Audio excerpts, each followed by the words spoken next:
মুখ্যমন্ত্রীকে আম ইলিশ মাছ উপহার পাঠালেন বাংলাদেশের প্রধানমন্ত্রী শেখ হাসিনা। সম্প্রতি ত্রিপুরা মুখ্যমন্ত্রী ডক্টর মানিক সাহা প্রতিবেশী রাষ্ট্র বাংলাদেশের প্রধানমন্ত্রী শেখ হাসিনাকে মৌসুমী উপহার হিসাবে বিশ্ববিখ্যাত ত্রিপুরার জিওগ্রাফিক আইডেন্টিফিকেশন ট্যাগ সম্বলিত কুইন আনারস পাঠিয়েছিলেন। তার বিপরীতে মৌসুমী উপহার হিসাবে বাংলাদেশের প্রধানমন্ত্রী শেখ হাসিনা ত্রিপুরা মুখ্যমন্ত্রীকে সে দেশের বিখ্যাত সুস্বাদু হাড়ি ভাঙা আম, পদ্মার ইলিশ এবং রসগোল্লা উপহার হিসাবে পাঠালেন। বৃহস্পতিবার আগরতলা আখাউড়ার ইন্টিগ্রেটেড চেকপোস্ট দিয়ে শেখ হাসিনার পাঠানো উপহারগুলো ত্রিপুরায় প্রবেশ করেছে।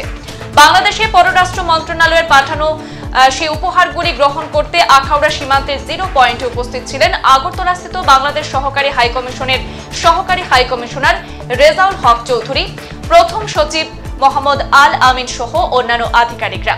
উপস্থিত ছিলেন উভয় দেশের শিল্প দপ্তরের আধিকারিক, ভারতীয় সীমান্তরক্ষী বাহিনী বিএসএফ এবং বাংলাদেশ সীমান্তরক্ষী বাহিনীর বিজেপির আধিকারিকরা। উভয় দেশের আধিকারিক পর্যায়ে প্রথমে প্রয়োজনীয় কাগজপত্র হস্তান্তর করা হয়, তারপর বাংলাদেশের প্রধানমন্ত্রীর পাঠানো উপহার সামগ্রী সীমান্তে বাংলাদেশ অংশে রাখা গাড়ি থেকে ত্রিপুরার অংশে রাখা গাড়িতে তোলা হয়।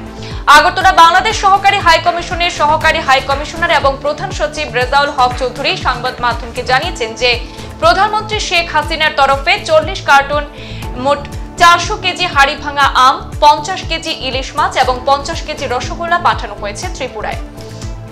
তিনি আরো বলেন, এই দিনটি অত্যন্ত আনন্দের, কারণ প্রধানমন্ত্রীর তরফে ত্রিপুরা মুখ্যমন্ত্রীকে উপহার পাঠানো হয়েছে। 1971 সালের আগে থেকে ত্রিপুরাবাসীর সঙ্গে বাংলাদেশের মানুষের আন্তরিক সম্পর্ক রয়েছে। এই উপহার বিনিময়ের মাধ্যমে সেই মৈত্রী সম্পর্ক আরো সুদৃঢ় হবে বলে আশা ব্যক্ত করেন প্রধান সচিব রেজাউল হক চৌধুরী। বাংলাদেশের সাথে ভারতের যে সম্পর্ক, সেই সম্পর্ক দীর্ঘদিনের। গণপ্রজাতন্ত্রী বাংলাদেশ সরকারের মাননীয় প্রধানমন্ত্রী প্রতিবারই ত্রিপুরা রাজ্যের জন্য আম বা সুবিচার পণ্য জিনিসপত্র পাঠিয়ে থাকেন। সেই ধারাবাহিকতায় আজকে ত্রিপুরাবাসীর জন্য এবং মাননীয় মুখ্যমন্ত্রীর জন্য 400 কেজি আম, 50 কেজি ইলিশ মাছ এবং 50 কেজি রসগোল্লা পাঠিয়েছেন। আমরা আমাদের দপ্তরে যারা আছে দপ্তরে যোগাযোগ করে ওনার কাছে এটা হস্তান্তর করার ব্যবস্থা নিই। আমি এই দিনেও স্মরণ করছি, ভারত বাংলাদেশের যে মৈত্রী সম্পর্ক সেটা অটুট থাকবে এবং বিশেষ করে ত্রিপুরার সাথে স্বাধীনতা দেশের সময় যে অবদান ছিল সেই ঋতুতে আরও দৃঢ় হবে। সবাইকে স্যার, কিছুদিন আগে আমাদের মুখ্যমন্ত্রীর তরফ থেকে বাংলাদেশের প্রধানমন্ত্রীকে আনারস পাঠানো হয়েছিল।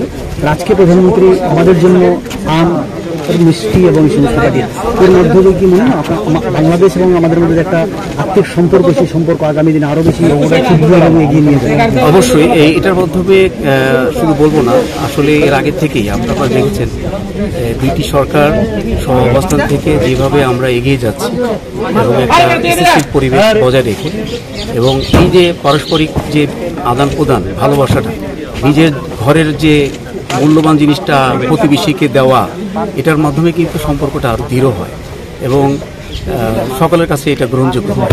আমরা আশা করব যে এই আদান প্রদানের মাধ্যমে আমাদের এখান থেকে আরও হয়তো নতুন কোনো আইটেম আমাদের ওখানে যাবে। আমরা যেমন রসগোল্লা দিচ্ছি, ইলিশ মাছ তো আগেও দিয়েছি, আম দিলাম, হাড়ি ভাঙা আম, আমরা নিশ্চয়ই আবার ভালো কোনো জিনিস আবার মুখ্যমন্ত্রী বা ত্রিপুরাবাসীর জন্য দিব, এই আশাবাদী করছি। সংবাদ এই পর্যন্তই। পরবর্তী অন্যান্য আপডেট দেখার আমন্ত্রণ রইল। ধন্যবাদ।